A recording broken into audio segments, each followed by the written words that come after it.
రామ లక్ష్మణ సీతకు బంటుడై ఉన్నాడు హనుమంతుడు.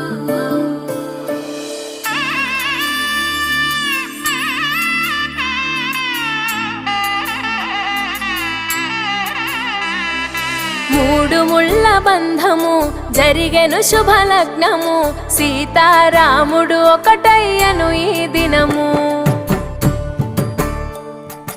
7 అడుగుల పయనము ఒకరికొకరు సొంతము, కలిసి మెలిసి సాగను ఈ జీవితము.